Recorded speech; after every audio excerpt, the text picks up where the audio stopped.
Notre grand reportage ce matin venu de l'Ukraine, comme chaque jour avant le journal de 7 heures, avec ce combat permanent mené par un bataillon médical qui se bat au jour le jour pour apporter les premiers secours aux blessés. Nous avons suivi ces hommes, ces femmes, nos reporters les ont suivis à l'entraînement et dans les conditions du réel jusqu'à l'évacuation des premiers blessés. Reportage sur place, Mélina Huette et Charlotte Lefettet.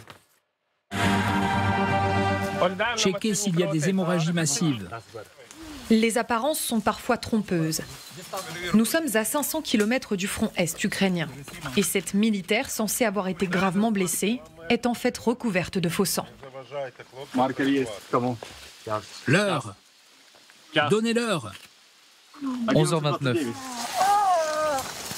Dmitro scrute les réflexes de ses stagiaires, amenés à devenir de futurs hospitaliers. Un bataillon de secouristes en zone dangereuse.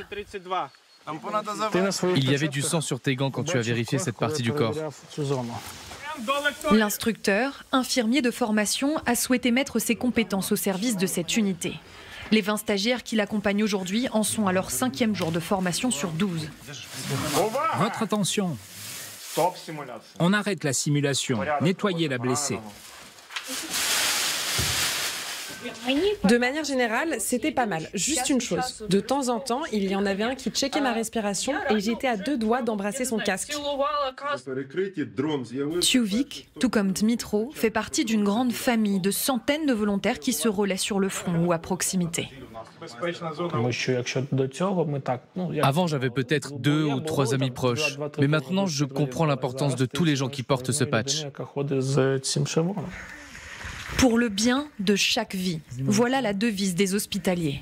Que les soldats soient ukrainiens ou russes, qu'ils puissent faire l'objet d'un échange de prisonniers ou non.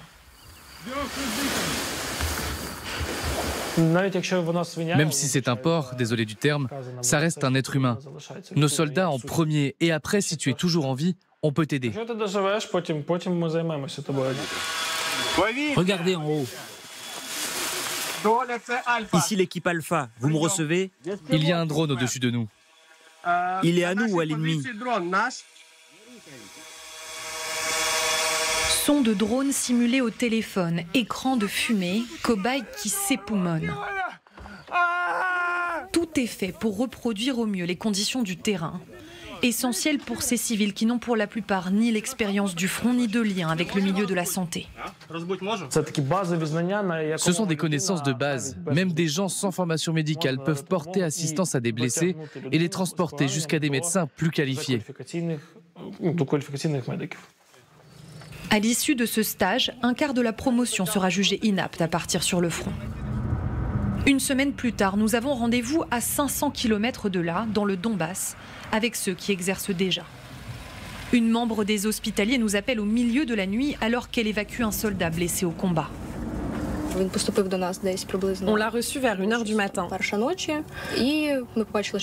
Il avait des blessures de shrapnel sur les jambes et les bras et des blessures à la poitrine. Pneumothorax. Siaïvo n'a pas le droit de nous dire où cet homme a été blessé. À 23 ans, cette professeure d'histoire est basée dans un point de stabilisation tenu secret. C'est là que les blessés sont déchoqués avant d'être évacués dans des hôpitaux. Le plus dur, c'est quand tu prends conscience que la blessure du patient ne lui permettra pas de survivre, que peu importe ce qu'on tentera de faire, il mourra, et que le soin qu'on lui prodigue ne peut que reculer ce moment inévitable, et ça c'est très difficile. Ce patient, lui, atteint d'un pneumothorax aux 2 poumons, survivra. Il est presque impossible de se préparer mentalement à ça. C'est une fois que tu vois un blessé pour la première fois que tu comprends si tu en es capable ou pas. Siaïvo travaille avec Alexander depuis plusieurs mois. Cet anesthésiste a lui tout juste 29 ans. De nombreux soldats qu'on évacue sont encore plus jeunes que moi et c'est dur psychologiquement. Mais avant la guerre, j'avais fait face à la pandémie de Covid. C'était déjà l'enfer et je suis de retour en enfer. Un enfer parfois vite oublié hors du Donbass.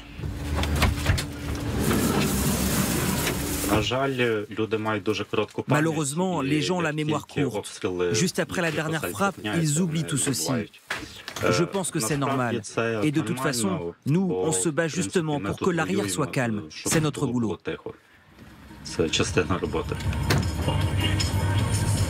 Un travail source de fierté, mais qui abîme aussi. Alors un peu de musique suffit parfois à panser les plaies, pour recommencer encore et encore à sauver des vies au fil de nuits sans sommeil.